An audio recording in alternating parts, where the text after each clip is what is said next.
കേന്ദ്ര സർക്കാരിൻ്റെ GDP ഈ ക്വാർട്ടറിലെ GDPയുടെ ഇൻഡെക്സ് അവർ പുറത്തുവിട്ടു 7.7. കഴിഞ്ഞ ക്വാർട്ടറിൽ അവർ കാണിച്ചത് 8.2, ഇപ്രാവശ്യം 7.7. ഇന്ത്യൻ പ്രധാനമന്ത്രിയും ക്യാബിനറ്റ് മന്ത്രിമാരും BJP മന്ത്രിമാരും MP-മാരും ഇത് വലിയ സംഭവമായിട്ട് സോഷ്യൽ മീഡിയ കാണിക്കുകയാണ്. അതായത് ഒരു വലിയ മറ്റൊരു ഭൂലോക തള്ള്. ഞാൻ ചില കാര്യങ്ങൾ നിങ്ങളുടെ മുമ്പിൽ പ്രസൻറ്റ് ചെയ്യുകയാണ്. എന്നിട്ട് നിങ്ങൾ തീരുമാനിക്കണം ഈ കാണിച്ചതിൻ്റെ അകത്ത് എന്തെങ്കിലും 1% സത്യമുണ്ടോ ഇല്ലയോ എന്നുള്ളത്. അപ്പോഴേ നിങ്ങൾക്ക് മനസ്സിലാവുകയുള്ളൂ. ഈ അടുത്ത സമയത്ത് ഡൽഹിയുടെ മുഖ്യമന്ത്രി രേഖ ഗുപ്ത അവർ പറഞ്ഞൊരു സ്റ്റേറ്റ്മെൻറ്റ് നിങ്ങൾ കേട്ട് കാണും. ഡൽഹിയിൽ കുടിവെള്ളത്തിന് ക്ഷാമമുണ്ട്, ടാങ്കർ ലോറിയിലാണ് ഈ വെള്ളം പലയിടത്തും കൊടുക്കുന്നത്. അവർ പറയുകയാണ് വെള്ളത്തിന് ക്ഷാമമുണ്ട്, അതിൻ്റെ കാരണം ടാങ്കർ ലോറിയിൽ പോകുമ്പോൾ വെള്ളം, അതായത് ഈ കുടിവെള്ളം ഇവാപ്പറേറ്റ് ചെയ്തു പോകുന്നു, അതായത് ആവിയായിട്ട് പോകുന്നു, ടാങ്കർ ലോറിയെ പോകുന്നു. അങ്ങനെയാണെങ്കിൽ പെട്രോളും ഡീസലും മറ്റുള്ള സാധനങ്ങളൊക്കെ ടാങ്കറിൽ പോകുന്നു, കിലോമീറ്റർ ദൂരത്തോളം പോകുന്നു, 100, 500, 1000 കിലോമീറ്റർ പോകുന്നു. അപ്പോൾ എത്രമാത്രം ഇവാപ്പറേറ്റ് ചെയ്യും? ഇത് ഡൽഹിക്കകത്ത് അങ്ങോട്ടും ഇങ്ങോട്ടും ഓടുന്ന 15, 20, 30 കിലോമീറ്ററിലാണ് ഈ തള്ളിയേക്കുന്നത്. ഇതേ മുടിഞ്ഞ കള്ളം പറഞ്ഞത്. പക്ഷെ അത് വിശ്വസിക്കുന്നവരുണ്ട് ഇന്ത്യക്കാർ. അതാണ് ഇന്ത്യയുടെ, കാരണം എഡ്യൂക്കേറ്റഡ് അല്ല ഇന്ത്യയിലുള്ളവർക്ക് ഈ കാര്യങ്ങളൊന്നും അറിയത്തില്ല. അവർക്ക് ജയ് ശ്രീമ, ഈ പറയുന്ന ഹിന്ദു കമ്മ്യൂണിറ്റി ഭൂരിഭാഗത്തിനും ഈ പറയുന്ന ജയ് ശ്രീരാമും ഈ സാധനങ്ങൾ അങ്ങ് പുഴുങ്ങിക്കൊടുത്താൽ മതി.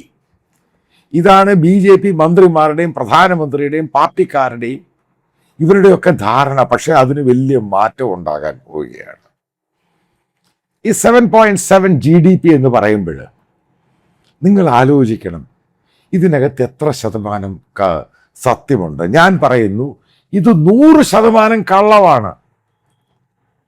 ഇന്ത്യ എത്രാമത്തെ സ്ഥാനമായിരുന്നു ഗ്ലോബൽ എക്കോണമിയിൽ? ഉറപ്പായിട്ടും ആ സ്റ്റോക്ക് മാർക്കറ്റ് ഇൻഡെക്സിനെ ബേസ് ചെയ്ത് അതിനെ ബേസ് ചെയ്താണ് ഈ സംഭവം വരുന്നത്.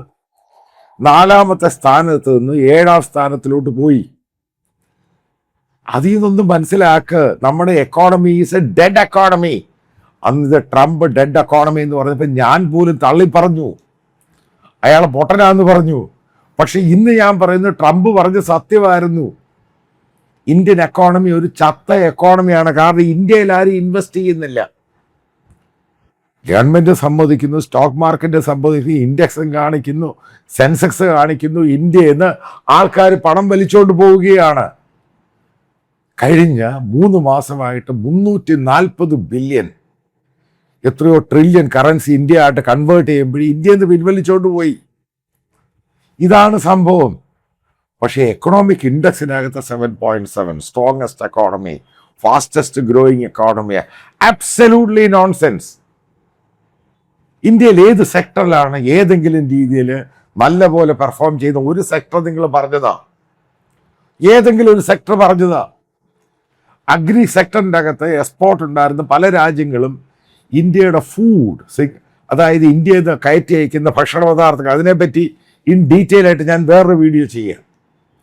അവർ റിജക്റ്റ് ചെയ്യുകയാണ്. കാരണം ഇതിനകത്ത് പല കാര്യങ്ങൾ അവർ പറയുന്നുണ്ട്, അതിൻ്റെ ക്വാളിറ്റി മെയിൻറ്റെയിൻ ചെയ്യാൻ സാധിക്കുന്നില്ല. ഗ്രാജുവലി ഇന്ത്യയുടെ ഫാം സെക്ടറിനെ ഡീപ്പായിട്ട് എഫക്റ്റ് ചെയ്തു. നിങ്ങൾക്കറിയാം കഴിഞ്ഞ 1-1.5 മാസമായിട്ട് ഇന്ത്യയിലുണ്ടായിരിക്കുന്ന ഈ എനർജിയുടെ പ്രശ്നം. ഇത്രമാത്രം പണം കൊടുത്ത് നമ്മൾ വെളിയിൽ നിന്ന് വാങ്ങുകയാണ്. വലിയ ഷോർട്ടേജ് ഉണ്ട്. ചെറിയ ചായക്കട കച്ചവടക്കാരൊക്കെ നിർത്തിയിട്ട് പോയി. കാരണം വലിയ രീതിയിലാണ് ഈ ഒരു കിലോയുടെ 1.5 കിലോയുടെ ഒക്കെ ഈ ഗ്യാസ് കുറ്റിക്ക് ഏകദേശം ബ്ലാക്ക് മാർക്കറ്റിൽ 4000, 5000 രൂപയാണ്. അതുകൊണ്ട് അവർക്ക് മുതലാവത്തില്ല. അവരിതൊക്കെ കളഞ്ഞിട്ടങ്ങ് പോയി. ഇന്ത്യയുടെ ജോബ് മാർക്കറ്റ്, എംപ്ലോയ്മെൻറ്റ് ഷാർപ്പായിട്ടാണ് ഡിക്ലൈൻ ചെയ്തിരിക്കുന്നത്. ഫോറിൻ റെമിറ്റൻസ് ഭയങ്കരമായിട്ട് കുറഞ്ഞു. നിങ്ങൾക്കറിയാം അമേരിക്കയിൽ ഇത്ര ആൾക്കാരാണ് തിരിച്ചു വന്നത്. അവർ ഇന്ത്യൻ കറൻസി കൺവേർട്ട് ചെയ്തിട്ട് ഏകദേശം 2 ലക്ഷം കോടി കൊടുത്തിട്ടാണ് 2 ലക്ഷം പേര് അമേരിക്കയിൽ H1 വിസയുടെ ആ പെനാൽറ്റി അടിച്ചിട്ട് അവിടെ പോകാൻ പോകുന്നത്. ഏത് സെക്ടറിലാണ് പ്രയോജനമുള്ളത്? കാറിൻ്റെ മാനുഫാക്ചറിങ് നിങ്ങൾ എടുത്തു നോക്കേണ്ട ഡേറ്റ. ഭയങ്കരമായിട്ട് കുറഞ്ഞ ആൾക്കാർ വണ്ടി മേടിക്കുന്നില്ല, പണമില്ല കയ്യിൽ. ബാങ്കുകളുടെ EMI അതിൻ്റെ അടവ് ഭയങ്കരമായിട്ട് നിൽക്കുന്നു. ബാങ്കിൽ നിന്ന് എടുത്ത ഹൗസിംഗ് ലോൺ അതിൻ്റെ അടവ് വലിയ രീതിയിൽ ഡിക്ലൈൻ ചെയ്യുന്നു. പിന്നെ എന്തുവാണ് ഈ 7.7 എന്ന് പറയുന്ന GDP? എന്നിട്ട് പറയുന്നതോ ചില പത്രങ്ങൾ, ഗോധി മീഡിയ പറയുന്ന അമേരിക്കയും ചൈനയും പുറകിലാക്കി ഇന്ത്യ മുന്നിലോട്ട് കുതിക്കുന്നു. നിങ്ങൾ എത്രമാത്രം വിശ്വസിക്കുന്നു ഇതേപോലെയുള്ള പച്ചക്കള്ളം? പെർ ക്യാപിറ്റ ഇൻകം എടുത്ത് നോക്ക് നിങ്ങൾ. യഥാർത്ഥത്തിൽ നമ്മൾ കെനിയേക്കാളും പുറകിലാണ്. അപ്പോൾ ഗവൺമെൻറ് ഒരു സൈഡിൽ പറയുന്നു, ഗവൺമെൻറ്റിൻ്റെ പ്രധാനമന്ത്രിയുടെ ചീഫ് എക്കണോമിക് അഡ്വൈസർ ആ സ്ത്രീ പറയുന്നത് അക്കങ്ങളിൽ കാര്യമില്ല, സംഖ്യകളിൽ കാര്യമില്ല. ഒരു കാര്യം നിങ്ങൾ മനസ്സിലാക്കുക, ലോകത്തിലെ ഏറ്റവും മോശമായിട്ട് പെർഫോം ചെയ്യുന്ന ഗ്രോയിങ് എക്കോണമിയിൽ ഇന്ത്യൻ കറൻസിയാണ്. 2014 58-59 രൂപ ഉണ്ടായിരുന്ന ഡോളറുമായിട്ട് കമ്പയർ ചെയ്യുമ്പോൾ ഇന്ന് എത്ര രൂപയാണ്? നിങ്ങൾ എടുത്ത് നോക്ക്, 96-97 രൂപയാണ്. എന്നിട്ട് പറയുകയാണ് ഇന്ത്യൻ എക്കോണമി ഭയങ്കരമായിട്ട് മുന്നോട്ട് കുതിക്കുന്നു. ഇന്ത്യയുടെ മാനുഫാക്ചറിങ് സെക്ടർ എടുത്ത് നോക്ക്, കംപ്ലീറ്റ് നെഗറ്റീവാണ് കാണിക്കുന്നത്. ഇതാണ് ഈ അബദ്ധങ്ങൾ മാത്രം വിളിച്ചു പറയും. അതേപോലെ തന്നെ നമ്മുടെ ഇമ്പോർട്ട് നോക്ക്, എക്സ്പോർട്ട് കുറഞ്ഞ് ഇമ്പോർട്ട് കൂടി.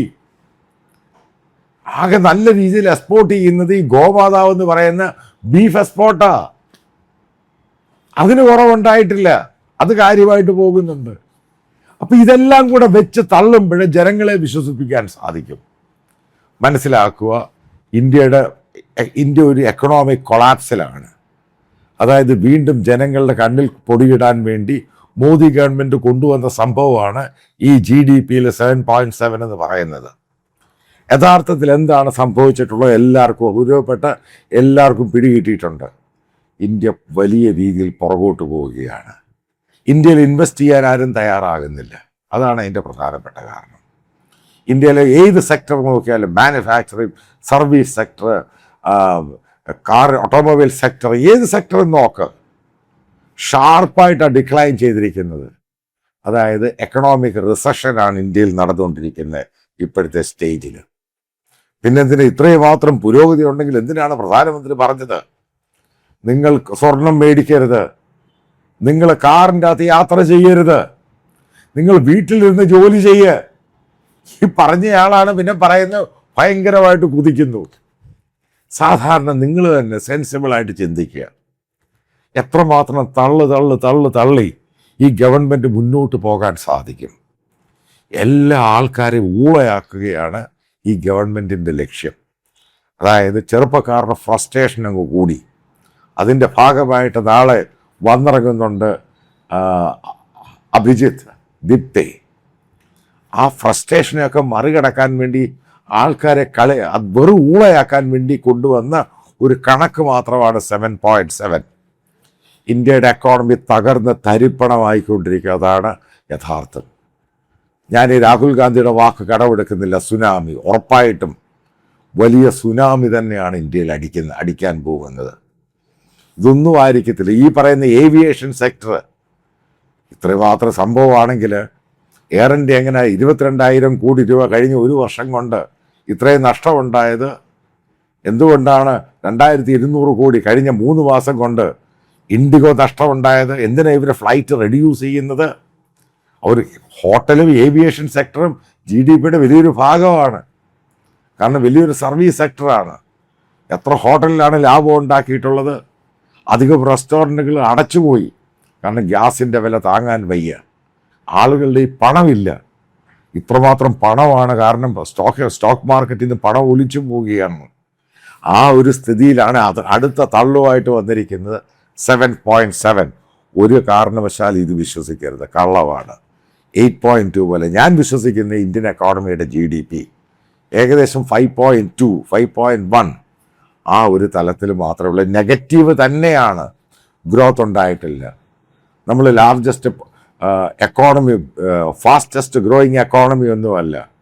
വളരെ രീതിയിൽ പുറകോട്ട് മൈനസ് നെഗറ്റീവ് റിസൾട്ട് കാണിക്കുന്ന എക്കോണമിയാണ് മോദി ഇന്ത്യക്ക് തന്നിരിക്കുന്നത്.